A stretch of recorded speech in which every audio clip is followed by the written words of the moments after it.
उसकी माँ। ये कहानी है, बहुत ही रोचक है। पांडे बेचन शर्मा, इनका उपनाम है उग्र, उनकी रचना है। तो ये इसमें बता रहे हैं कि जब मैं दोपहर को उठा तो मेरे सामने जो अलमारी थी जिसमें एक पुस्तकालय था, मतलब किताबें भरी पड़ी थी, तो सोच रहा था कि कोई बढ़िया सा राइटर देख करके उसकी कृति रचना पढ़ूं मैं। पुस्तकालय के एक किनारे से दूसरे किनारे तक ध्यान दिया तो वो चुन ही नहीं पाया कि कौन से राइटर की, क्योंकि सारे महान ही महान राइटर थे। कहीं गेटे की पुस्तक थी, कहीं रूसो की, कहीं मेजिनी की, कहीं नीत्शे की, कहीं शेक्सपियर की, कहीं टोल्स्टॉय की। तो कहने का मतलब ये सारे के सारे विदेशी राइटर हैं, बहुत ही चर्चित है। और कहीं मोपासा की, कहीं डिकेंस की, कहीं स्पेंसर की, कहीं मैकेले की, कहीं मिल्टन की किताब पढ़ी है, कहीं मोलियर की। ओहो, कितनी कितनी किताबें थी। तो मैं ये कह रहा हूँ कि जितनी ज़्यादा किताबें हम पढ़ते हैं ना बड़े बड़े महान विचारकों की, तो ज्ञान में वृद्धि होती है।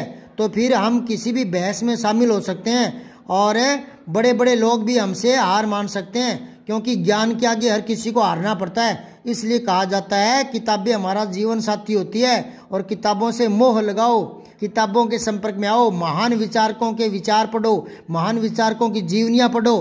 तो इससे क्या है कि आदमी खुद ज्ञानवान बनता है, और ज्ञानवान के आगे हर किसी को हार माननी पड़ती है। आपकी बात लोग ध्यान से सुनेंगे अगर आपके पास बोलने को कहने को मैटर होगा।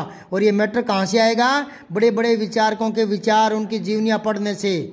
ठीक है।